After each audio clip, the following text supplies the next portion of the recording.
Cobayos y cobayas de este mundo virtual. Bienvenidos a este nuevo episodio del Triángulo de los Cobayos. Aquí pues lleno de curiosidad a ver qué nos trae este par, qué nuevas historias, qué nuevos objetos, qué nuevas anécdotas del mundo cultural nos trae.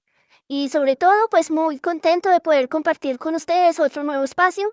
Veamos a ver qué nos traen Carlos y Diana. ¿Cómo van? Caballito virtual, como siempre es muy agradable escucharte, darle la bienvenida a nuestros oyentes y por supuesto a nosotros. Caballito, también es muy agradable tenerte por aquí. ¿Qué haces? Ay, Coballis, qué bueno que sea agradable después de tantos años, que todavía sea agradable para ti vernos. Sí, sí, sí. Coballito, hola a todos los cobayos y cobayas que nos escuchan. Estamos súper contentos. Estuvimos viendo números de nuestro podcast y estamos muy contentos. Ya casi Sí. llegamos a los 50 suscritos y a los 50 oyentes. Qué bueno, cada día más estos cobayos van creciendo. No nos multiplicamos como cobayos, pero nos Pero ahí multiplicamos vamos, pero ahí decentemente. vamos. Muchísimas gracias, como siempre, Cobayos, por estar aquí con nosotros. Un saludo muy especial a los que nos escriben diciendo, oiga, ¿de qué van a hablar esta vez? Yo aprovecho a hacer un saludo especial a mi perro y a mi esposa, que son los que más paciencia me tienen y más tiempo sacrifican para poder hacer realidad estas cositas tan interesantes. Entonces, muchísimas gracias también. Sin el apoyo de los demás no seríamos nada. Como ya hemos visto en otros capítulos, el humano es un ser sociable, igual que el humano. Perdóname, Sociable, social. más bien poco. Y eso, Súper. en comunidades que crecemos, entonces pues a nuestras comunidades primarias más cercanas, pues el agradecimiento De infinito de verdad, siempre. muchas gracias. Sí, sí, qué lindo saber que contamos con ustedes, que le encuentran gracia a esta locura que nos inventamos aquí con Carlos, que lo encuentran entretenido y nos esperan. Eso es genial. ¿Qué nos traes hoy, Cobayito? Hoy te traigo un jueguito de completar las frases, ¿listo?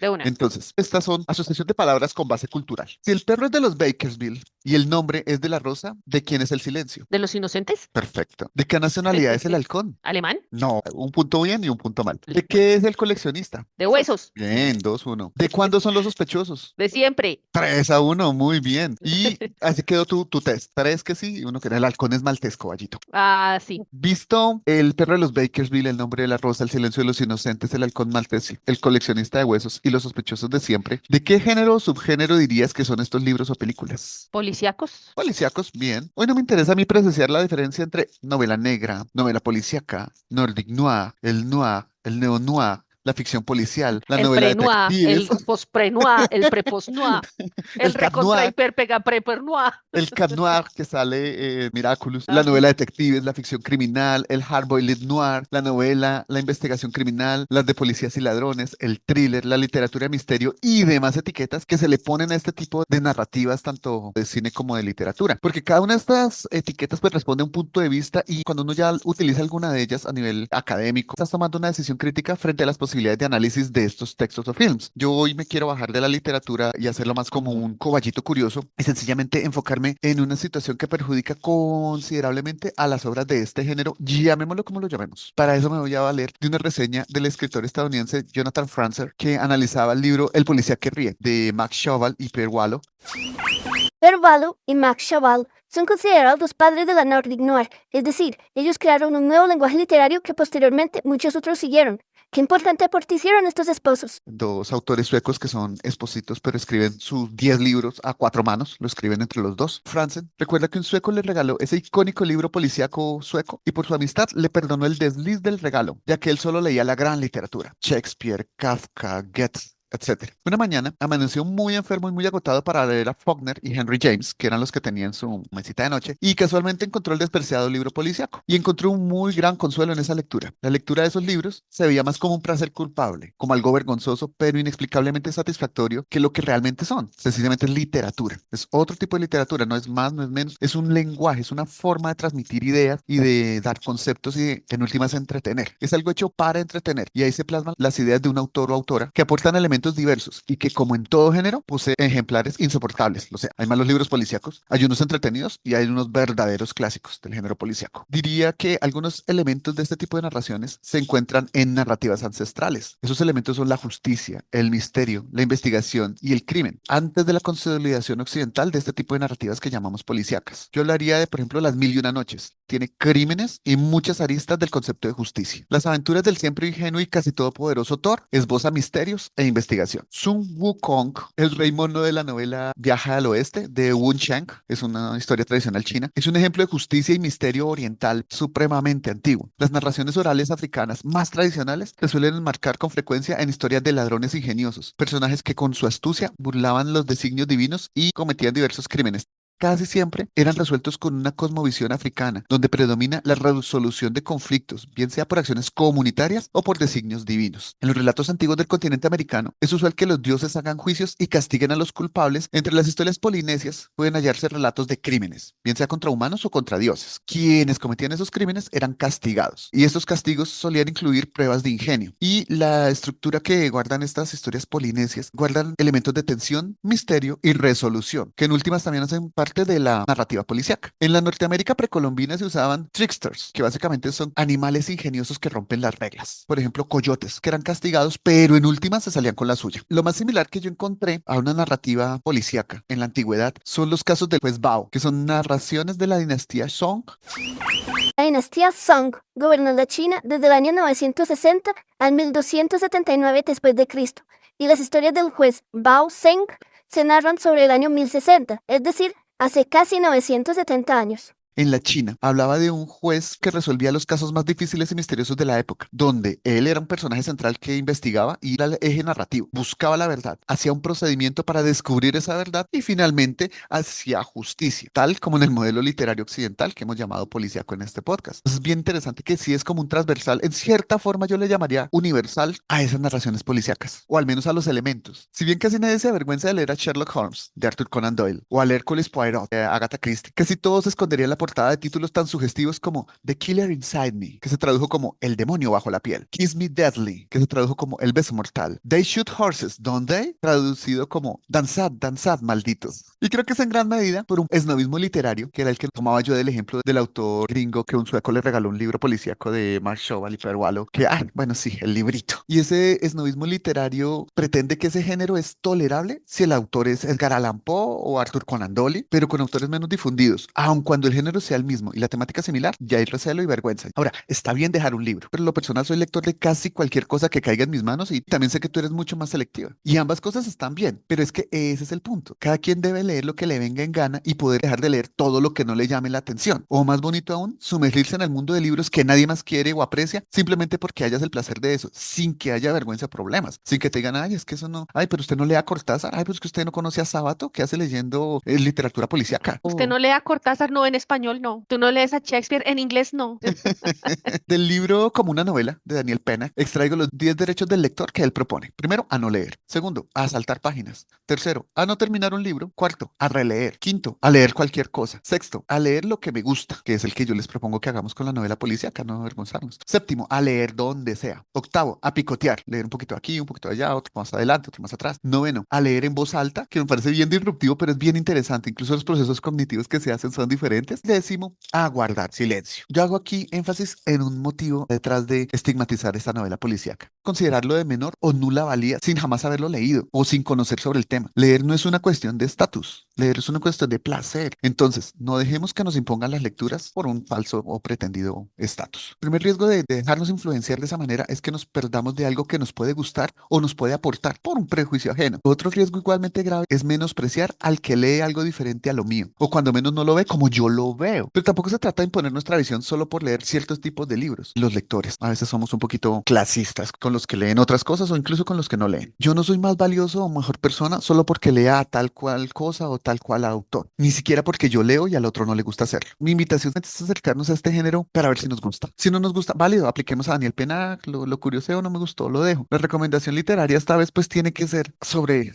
la novela policíaca. 35 muertos de Sergio Álvarez, La Virgen de los Sicarios de Fernando Vallejo, Delirio de Laura Restrepo, Perder es cuestión de método de Santiago Gamboa. El bonus track aquí se llama Historia de un crimen. La escriben Per Wallo y Max Cheval y hacen 10 novelas, una cada año, y la llaman Historia de un crimen porque básicamente muestran una Suecia fuera de ese estado de bienestar que propuso la corona sueca, que tiene crimen, que tiene pobres, que tiene problemas, que se fue al caño, y lo que dicen ellos es que el crimen que se cometió fue incumplirle devolverle al pueblo sueco la promesa de un mejor vivir. Ese es mi objeto cultural del día. Brutal, a mí me encanta. Lo que pasa es que los suecos están jodidos porque no se parecen a nosotros. Lo que les Entonces, cuando falta es los suecos aguantar estamos hambre, como dice Susanita Susanita, a este de pueblo lo que Mafalda. le falta es aguantar hambre. Uy, a mí el policíaco también me encanta, porque además el policíaco te consume, es una adicción. Tú arrancas el libro y no, pero ¿quién fue? Y demuéstreme, ¿y cómo que lo mató Sí, sí. así? Claro, el crimen es universal. Esa búsqueda de balance para castigar o para dar justicia a ese criminal que hizo una infracción al Ujú. equilibrio del mundo, me parece muy bacano que esté reflejado en la literatura desde hace cuánto Desde tiempo. hace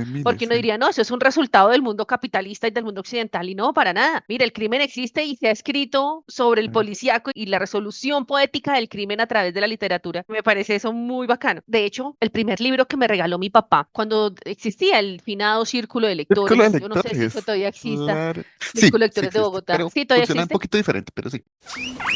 Actualmente el Círculo de Lectores funciona más como editorial que como la comunidad lectora y de ventas de libros que era en un principio. Yo empecé a leer policíacos y libros de crimen por mi papá, que los leía un montón. Ah, Que qué de las bien. pocas Qué bien. cosas que hacía bien era leer. Richard Castle, personaje de una serie de televisión que se llama Castle, es escritor y entra a trabajar a la policía para inspirarse y termina resolviendo los crímenes. Tiene una premisa que es con la que los guionistas lo metieron a él en la historia y es que hay dos personas que piensan en cómo hacer un crimen, los criminales y los escritores. Mi papá no escribía. Y hay una señora, una escritora gringa, Mary Higgins Clark, durante mucho tiempo fue conocida como una reina del policíaco. Y a mí me encantaba leer a la señora porque son libros muy metidos dentro de la cultura gringa, como muy fastuoso. Entonces yo aprendía un montón de pendejadas Claro. de esos mundos de las grandes élites. Y hay otro que es el señor Robin Cook, que es médico, también es gringo. Ese señor duerme y escribió un libro súper prolífico y como es médico, sus libros tenían que ver con medicina y con crímenes médicos o con enfermedades que estaban matando gente y que tocaba hacer el rastreo de dónde estaba el virus, cuál era como el paciente cero. Y el paciente cero en epidemiología y en medicina en general es el primer humano que se contagia por un virus o una infección. Y se inventaba unas vainas muy locas. Yo Y con las recuerdo sobre farmacéuticas y con todo, sí, tenía un total. ambiente muy, muy bacano, Muy, sí me acuerdo. de él me gusta especialmente tres. Uno que se llama Cerebro, cómo a través de medicina genética se cultivan cerebros para que sean más poderosos y más fuertes. Otro que se llamaba Pandemia y el otro no me acuerdo cómo era, pero tenía que ver con un tema de un virus. Una cosa que me llama mucho la atención del policíaco cobayo es que a mí me encanta el policíaco también en televisión. Para mí el policíaco y tiene que ver con temas de salud, al Ujú. igual que mi favorito el señor Cook. Koch, Doctor House. Claro, A mí me claro. encanta. Entonces, esos policíacos, pero los policíacos bien hechos, porque hay unos policíacos que uno ya ve la primera escena, ¡ay! Van a Tal. matar al negro y fue la chica Sí, rubia. se vuelve un club. La teoría dice que el teatro carga el peso los buenos actores. Una buena película, un buen director. Y una buena serie televisiva, unos buenos guionistas. Y Doctor House Claro, tenía un ejército de guionistas.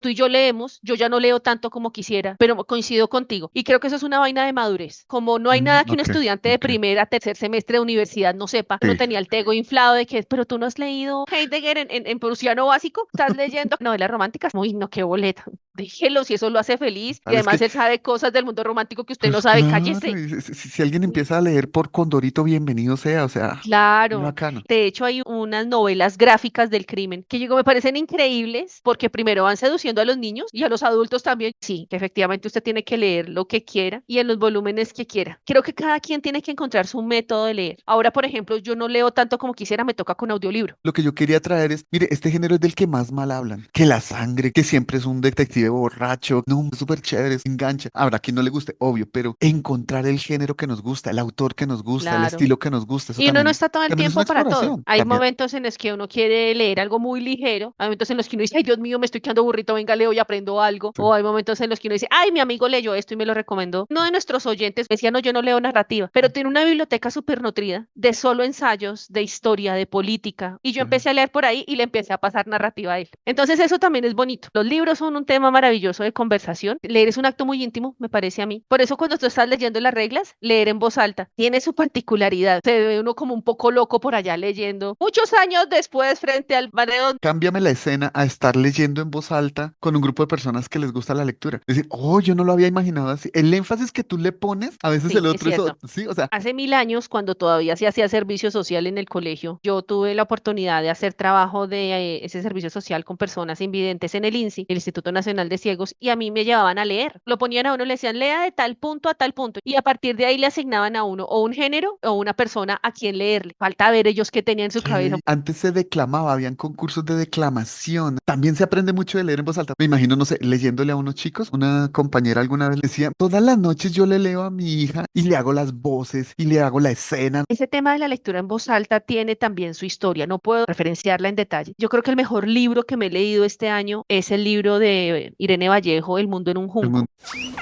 Realmente el libro se llama El infinito en un junco, pero son cosas que pasan cuando estamos grabando en vivo. Tiene un apartado efectivamente de cuando empezó a leerse de manera mental, que antes se leía en voz alta. Entonces, cuando empezó a verse en las academias o en los patios de las nuevas bibliotecas, o algún maestro quietico frente a un libro, pero este man, ¿qué está haciendo? ¿Por qué no está leyendo? Parece ser la cosa empezó por la lectura en voz alta y fue volviéndose un ejercicio más íntimo, cada vez más cerrado, al punto pues que la gente empezó a leer y sin mover los labios, sin emitir sonidos y solo pegados al libro. Oiga, esa pobre gente que tiene. Pues Coballis, ahora yo creo que el punto de unión entre tu tema y el mío es el concepto de relato universal. Relatos largos, relatos cortos. Este en estricto sentido que traigo podría ser un pequeño relato. Yo te voy a decir unas palabras a ver si tú las relacionas con algo. Lori, nanavaya, oyayi, yandolo, arrulladoras, nanas. ¿Te suena algo? Las nanas de la cebolla de Joan Manuel Serrat. Sí, Hasta ahí qué llegué. canción tan divertida.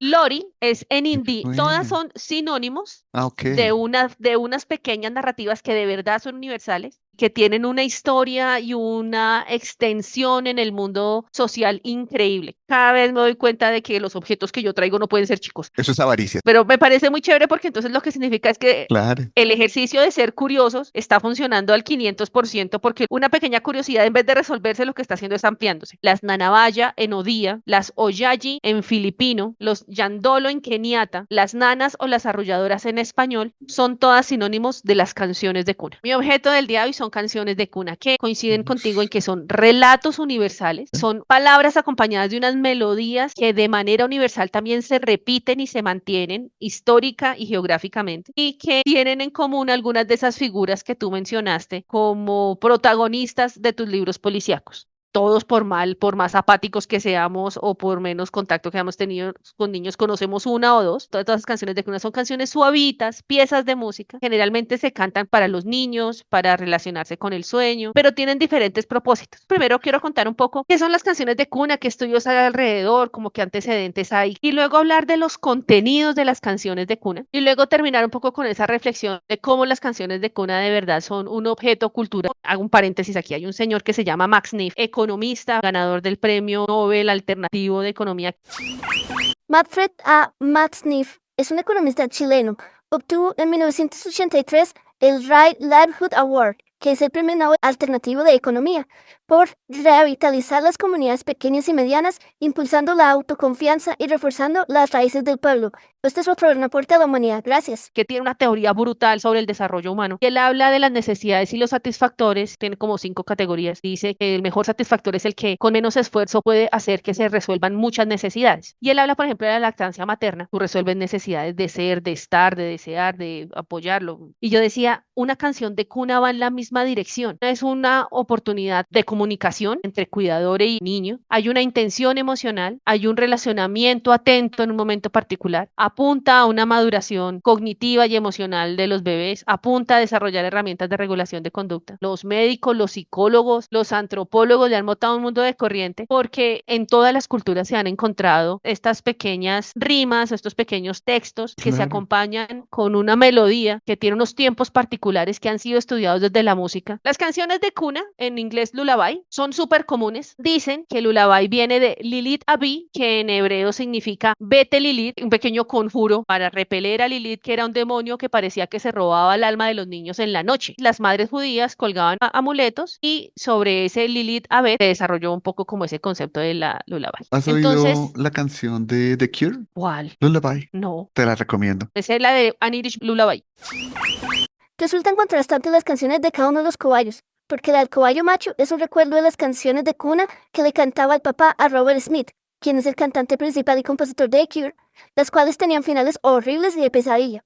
En tanto, la canción que nombra la cobayo Ember es un recuerdo del compositor, de sus raíces irlandesas y que le resultan muy reconfortantes. Las canciones de cuna son un gran objeto cultural, cuentan con melodía, con texto, son creaciones compartidas, utilizan la voz y sonidos humanos. En un capítulo anterior hablábamos del aplauso como un sonido que no viene de la garganta, sino del cuerpo de los humanos y que genera esa conexión. Pues esta sí viene de la garganta de los humanos con las palabras y genera conexión. Las personas expertas en canciones de cuna dicen que lo más común es que las canciones de cuna suelen estar en un compás triple, genera como ese movimiento de balanceo. Se utiliza en el arrullo o en el acompañamiento a un bebé y que también emula el movimiento del bebé en el útero. Los ritmos son lentos, las expresiones son cortas. Eso ayuda pues a que los bebés procesen mejor la canción. El Centro Komansky y no recuerdo el otro hospital. El por Hospital ejemplo, General de Springfield. el Hospital General. Sí, sí. Entonces, en el Centro Komansky de Salud Infantil de Nueva York han hecho varios acercamientos experimentales a la musicoterapia en bebés prematuros. Se han enfocado en mirar cómo hacen para que alimenten mejor, duerman mejor, ganen pesitos, se recuperen más fácil. Encontraron que la música, las canciones de cuna, cantadas en persona, no en CD, ese contacto cercano de otra persona cantándoles y arrullándoles, mejora sustancialmente la función cardíaca y respiratoria. Salían de terapia más rápido que los otros nenes. Hay unas evidencias que dicen la canción de cuna como instrumento, como oportunidad de relacionamiento, facilita de verdad no solo el cuidado, sino la recuperación y la mejora de la salud de los bebés. Quiero hablar ahora de los contenidos de las canciones de cuna. Y hay unas cosas re lindas. Quiero recomendarle a los cobayos y a las cobayas que nos escuchan dos páginas que encontré. Una se llama maguare.gov.co, que es una página colombiana y es una colección de línea de cantos y cuentos de las tradiciones regionales e indígenas del país. Y hay unas canciones de cuna regionales que son re lindas. Y hay otra que se llama mamalisa.com, que es un repositorio de canciones de cuna alrededor del mundo. Hablando de los suecos, alguna de las cosas que seguramente le quedó a la corona sueca fue esa canción de cuna que se llama Se acerca la hora de dormir. La letra es algo así como: se acerca la hora de dormir, la noche se acerca a nuestro alrededor, las estrellas brillarán y brillarán cuando el hombre de arena nos haya encontrado. Sueña dulces sueños durante toda la noche, mamá estará cerca de ti, ve a dormir. Una cosa súper linda, invita al sueño. La canción eslava se llama Canción de cuna de gotas de lluvia. Gotas de lluvia cayendo del cielo, cansado y con sueño, cierra los ojos, cansado y con sueño, mientras los cielos lloran, llorando y cantándote sus canciones de cuna. Hay un momento en que las canciones de cuna ya dejan de ser amor, sueños, invitar al mundo de arcoíris, sino que se vuelven una cosa de dolor, sufrimiento, angustia Sí, y terror, que ya vamos sí, a hablar de claro. eso. Yo me sabía Gotas de Lluvia, pero del grupo Nietzsche que hablamos en Ese el de- capítulo pasado. Yo también, cuando leí Gotas de Lluvia, es el rocío. Y también puede Yo funcionar como también, una buena canción sí, de cuna claro. porque ese intro de Nietzsche es bien suavito, entonces puede funcionar. En Cajún, que es esta comunidad que vive en Luisiana, mezcla de franceses, africanos, tienen una que se llama Limpiar el camino de los sueños. Dice: duerme, duerme, no llores, seca tus lágrimas un rato, sueña, sueña, y entonces oirás al cocodrilo cantando. Soñando iremos soñando, silencio, ahora nena, no llores. Está la Takeda, que es la canción de cuna japonesa. Y aquí la cosa empieza ya a complejizarse. No me gusta trabajar como cuidar niños. El bebé llora y afuera está nevando esta noche. Regresaré a mi tierra natal cuando tenga días libres, pero no tengo un vestido bonito ni zapatos que poner. Este bebé llora muy a menudo y no puedo dormir muy bien esta noche. Duerme, bebé, y déjame dormir hasta mañana. Como hay mamá soltera sufriendo ahí con una vida terrible de restricciones, de angustias y el chino chillando. La canción rusa es una canción que está basada en un poema escrito en 1928 por un niño de 6 años. Había un poema y el niño hizo un cuadro basado en el poema y se llama Un sol brillante con un cielo azul a su alrededor. Y la melodía se hizo muy famosa en todo el mundo porque se incluyó en los Juegos Olímpicos de Invierno de Sochi en el 2014. Y el texto es: que siempre haya sol, que siempre haya cielo azul, que siempre esté mamá y que siempre esté yo. O sea, una cosa Súper dulce, cute. linda, sanadora, reconfortante. Pero hay unos contextos en los que las canciones de cuna siguen siendo lentas en su melodía lenta y rítmica, pueden seguir siendo capaces de tranquilizar y de ayudar a curar, pero que si uno empieza a ponerle cuidado a las letras, está la Rock a Bye Bye Baby, que es la canción de cuna por excelencia de los gringos. En su traducción es: mécete niño mío en lo alto del árbol, cuando sople el viento la luna se mecerá, cuando se rompa la rama la cuna se caerá y abajo vendrá el niño con cuna y todo. La sierva en Chile: dormite guaguita, qué cosa tan linda, Guagüita, esos sí. regionalismos con los que mencionan a los niños en diferentes lados me parecen la cosa más linda que hay. Que viene la sierva a saltos y brincos por entre las piedras. En Nicaragua hablan del coyote: dormite niño, cabeza de ayote, si no te dormís, te come el coyote. Y luego llegamos al top de los tops de la contradicción que significa una canción de cuna, que precisamente es colombiana. Arrorró mi niño, duérmeteme ya, porque viene el coco y te comerá. Si a mí me dicen que vamos a dormir y que me duerma porque va a venir el coco, ¿yo qué me voy a andar durmiendo? Hay que estar esa alerta. Hay un texto académico de unos señores en España. Hacen un análisis del coco en las canciones de cuna. Obviamente este no es un capítulo del coco, pero es fundamental, es un protagonista increíble. Si no va a explicar qué es el coco son muchas cosas. El Coco March. Bart, no es por angustiarte, pero el coco está en la casa. Tiene que ver con una presencia de una amenaza, no se sabe de qué tipo. Está extendido de manera muy popular y el señor García Lorca, con esa genialidad que se gastaba, me voy a permitir leer el pedacito, dice, la fuerza mágica del coco es precisamente su desdibujo. Nunca puede aparecer aunque ronde las habitaciones. Y lo bueno es que sigue desdibujado para todos. Es una abstracción poética. Yo amé cuando leí este párrafo. El miedo que produce es un miedo cósmico, un miedo en el cual los sentidos no pueden poner sus límites salvadoras porque no tiene explicación posible. El miedo que el niño le tenga depende de su fantasía y puede incluso serle simpático. Se asocian las canciones de cuna desde 1445. Al cancionero de Antón de Montoro de 1445 hay una rima de una canción de cuna que dice, tanto me dieron de poco que de puro miedo temo como los niños de cuna que les dicen ahí está el coco. Sin embargo, el coco también existe en toda Europa. O sea, como que esa costumbre de andar amenazando y asustando a los niños para dormir, que me parece una contradicción increíble y que está anclado todavía a algunos inmaduros como yo que sufrimos de terrores nocturnos y que en la oscuridad de la noche todavía pensamos que ahí está el coco, que sabemos que no existe, pero que ahí está. Pero puede estar.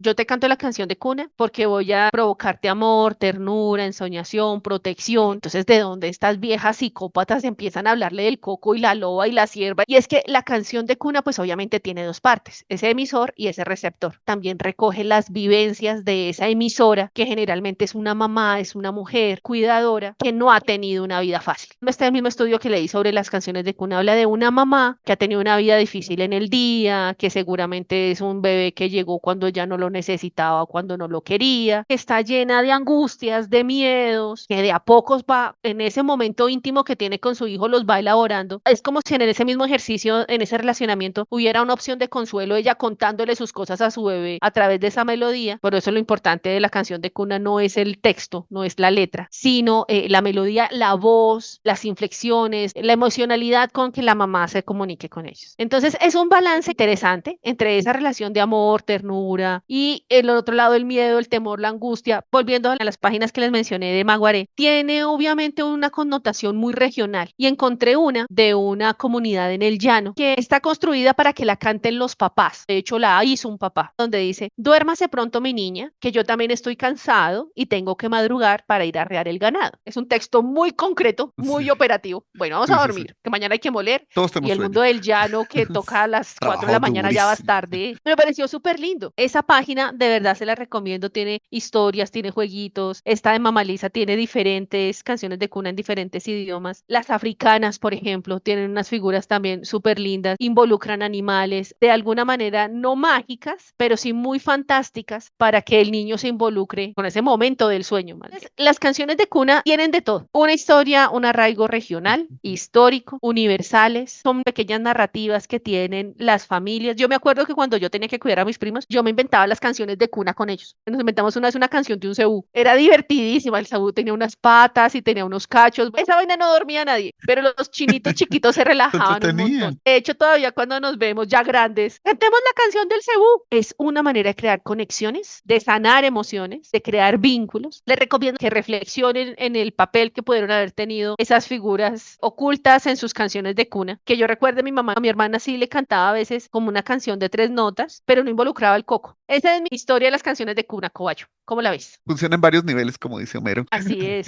Muy bonita, un gran aporte, un gran descubrimiento esas páginas que recomiendas. Eso ya nos entretiene por toda la semana hasta el Sí, siguiente capítulo todos de... cantando canciones de cuna. Me acordé a que recuerda a mi esposa, que es Duerme Negrito, que tiene versiones de Mercedes Claro. Sosa, de Atahualpa Yupanqui, tiene un montón de versiones. Es muy linda y muy dura también. Y es eso, uno solo puede dar de lo que tiene y pues efectivamente yo puedo tener mucho amor, mucho afecto y mucho cuidado, pero si me ha tocado una vida difícil, unas condiciones difícil, pues yo también las iré sacando y las iré contando en esos Ah. momentos de intimidad. Me imaginaba yo entonces esas narrativas como duerme negrito, estoy mal, estoy llevado y lo único que tengo es esta es mi esperanza. Entonces le canto con todo a ese negrito, con todo el amor del mundo, pero en mi realidad que es dolorosa. Claro. Entonces ahí se comprende un poco ese ajiaco, ese sancocho de cosas positivas con negativas. Cantantes muchos, John Lennon, mi canción de cuna favorita es Beautiful Boy. Juanes también la ha hecho, Sebastián Yatra, Andrea Echeverry, pero me parece a mí que es de esas cosas que la gente no se sienta a pensar, sino hasta que le toca. Los que tienen hijos cuando tienen, ay, qué lindo te va a hacer la canción. Me parece más encomiable los que viven de hacer eso, los que se dedican al canto infantil. Esos cantos generan dos efectos de esas satisfacciones básicas que tú hablabas, dormir y pertenecer. Descontamos la importancia de lo que es el buen dormir. A mí, por ejemplo, no me gusta, pero dormir Claro. repara, es necesario y es algo que deseamos para los chicos que desde un principio sepan dormir, yo no lo sé. Y pertenecer, porque si me están cantando a mí, yo soy alguien, o sea, se reunió la comunidad a expresarme algo, lo que yo te decía incluso del hablar en público, del leer en público, de leerle a los hijos. Vale lo mismo para cantarle a un niño. Nos introduce al lenguaje. ¿Qué manera más bonita y más sencilla que desde el afecto y el amor de una cuidadora nos introducen al lenguaje, pero también nos introducen al mundo afectivo? Como veíamos en otros capítulos del Triángulo de los Caballos, las cosas sencillas, por sencillas, son poderosas, son potentes, por eso siguen y siguen existiendo y son tan ancestrales, porque tienen un poder muy grande. El IDARTES, el Instituto Distrital de las Artes aquí en Bogotá, desde hace un par de años hace un concierto que se llama el Concierto Lullaby. Entonces encuentran en las familias beneficiarias del programa, las familias crean sus canciones. Lo que hacen es recoger esas letras, las pasan por una corilla, se los pasan a unos artistas profesionales y terminan haciendo un concierto con las letras y las canciones que van creando las familias. Es una cosa también súper, súper linda. ¿Y qué tiene que ver con eso que tú dices? Que lo vuelvo parte de una comunidad en lo que todos intervienen para el amor y el cuidado de ese bebé. Mira que empezamos el capítulo hablando de la comunidad y terminamos también en la comunidad. Yo veo una tendencia a no romantizar el embarazo y el parto. Mujeres que dicen, sí, muy bonito ser mamá, pero medio duro. Pero es que no es que Claro. tú veas a ese nene, Y lo los ames de una ojos, vez. te flecha y te... No, hay Oh, no, Dios dolor, hay mío, entonces me sufrimiento, preocupa que hay dice, una... Dios mío, esto, ¿qué voy a hacer Sí, con usted? ¿Usted qué hacía aquí? sí, yo no estaba De acuerdo. preparada, o sí estaba preparada, pero no para esto, no es lo que yo creía, Yo no me pues imaginaba sí que lo esto fuera quiero, así. no sé cómo va a cambiar mi vida, yo a qué horas hice esto, sin demeritar cuidadores y cuidadoras que se sacrifican por esto, no es fácil y es duro Claro. y es un choque. En estos días oía una mamá que decía, cada vez que nace un niño muere una mamá, porque entonces muere la aventurera porque ya no puedo salir a todo lado, la romántica porque ya tengo menos espacios para mi pareja, la intelectual porque ahora voy a estudiar menos y ese duelo hay que hacerlo. Me parece que esas canciones también son parte de, tú entras en mi vida y por eso lo que tú decías, la cuidadora también está involucrada y en sus emociones y en sus quehaceres porque cambia mucho el mundo de los dos. La Sí, total. maternidad. Este es un objeto que, como tú dices, Caballito, representa como todas esas transiciones, todos esos cambios, y pues obviamente va a recoger todo lo que implique esos cambios. El tema del coco no es en vano, el Ujú. tema de esas figuras de miedo, de que viene la loba, viene la sierva, no es en vano. También esa cosa fantasiosa, ¿no? Vamos al país de los sueños, a las estrellas, a la luna, ¿sí? Al Como sol, es de de miedos y contacto. esperanzas. Y un bonus track, cuando tú hablas de miedo a la oscuridad y al coco y bueno, cosas así. Mira, el coco. No sé si tú conoces a la TikToker, la nena monstruo. La nena monstruo, Magali Torres, es una publicista, creadora de contenido y escritora mexicana que en TikTok hace reseñas de libros e historias alrededor de libros y escritores, las cuales ella llama chismecitos literarios. Cuenta que ella tiene un miedo irracional cuando se va a dormir fuera de su casa. Ella Ah, ok. revisa el espejo, el baño, debajo de la cama, los armarios y pasa toda la noche con el televisor prendido. Y una vez contó eso en un encuentro con otros escritores y otra le dijo, no mames, yo también, yo le tengo miedo. Y la otra lo que hace es que duerme con una linterna en la mano toda la noche prendida y dice, me amanece la mano engarrotada. Muy a pesar mío lo que voy a decir es el análisis de experiencia. No es gratuito que las que tengan miedo nocturno sean mujeres y no es gratuito que la agresividad que hay sobre lo femenino y el cuerpo femenino y la mujer en general genere miedos muy precisos, muy ciertos, muy reales y otros imprecisos. Recordando otro capítulo cuando hablábamos de los nombres, yo te decía mi teoría, no en el aire, hay otras personas que lo piensan, ¿no? Nombrar es poseer. Cuando yo nombro y canto los miedos, cuando yo digo el coco, le pongo patas y cabeza a mi manera, porque el coco no tiene una forma definida como bien explicaste. Entonces, la canción de cuna y incluso la novela policíaca es poner nuestros miedos presentes ahí al frente. Cuando Lisbeth Salander cobra todas las que se cobra con los Mm, pedófilos, con los neófilos. abusadores, con todo eso, le pone cuerpo al monstruo. lo tiene al frente y cobra sobre ese monstruo. Y en ese sentido es sanador desde lo doloroso, desde el lado oscuro que hace parte de la vida. Esta vez sí me la dejaste supremamente fácil. ¿Cómo se llama la canción gringa de cuna por excelencia? Rockabye La... Baby. La Eso, recomendación Rock Baby. literaria no puede ser sino Rockabye Baby, que une los dos temas. Es un libro que traducen como canción de cuna, de Patricia MacDonald. Es policíaca y habla de las canciones de cuna del secuestro de un niño, de un bebé. Me parece que esa es una recomendación muy redondita y que cierra el capítulo. Pues muy bien, Kowachis. Estuvo muy interesante. Nuestros capítulos cada vez nos encontramos con cosas distintas, no todas las conversaciones son las mismas. A veces uno se encuentra con unas sin salidas que son tranquilas, hay otras sin salidas que lo dejan a uno más pensativo todavía como esta. Y pues bueno, ojalá los cobayos y las cobayas que nos escuchan pues lo hayan disfrutado, les haya gustado y pues que nos vayan contando qué les pareció, sus precisiones, sus observaciones para que completen esta conversación. Y la invitación es el disfrute del ocio, del goce por gozar. La lectura es eso, entonces una oportunidad es con las novelas policíacas, pero otra también es con las canciones de cuna. Lo infantil tiene una narrativa bien interesante, que tanto esas canciones los relajaban o los preocupaban o los estresaban, porque cuando uno es niño pues escucha la música, pero cuando empieza a crecer como que entiende la vaina y como que se cuestiona. Entonces, escuchar sus experiencias, ya escucharon las nuestras, además de esta experiencia de tenerlos con nosotros que es muy valiosa. Caballito, que te vaya bonito Feliz vivir. resto de día, Cobayito, Cobayo Virtual. Gracias por acompañarnos y a ustedes muchas gracias. Nos escuchamos en la siguiente. Uf, este par cada vez trae temas más locos, pero también más divertidos y más interesantes. Me gusta mucho la novela policíaca. Claro está que entre los cobayos no hay muchos criminales y por lo tanto no hay muchas historias policíacas basadas en nosotros, pero igual me gustó mucho. Y las canciones de cuna, pues yo recuerdo que a mí me gustaba Susanita tiene un ratón y los tres ratones ciegos. De todo se ve en este mundo de los cobayos. A ustedes muchas gracias por acompañarnos y por escucharnos. Nos vemos en la próxima.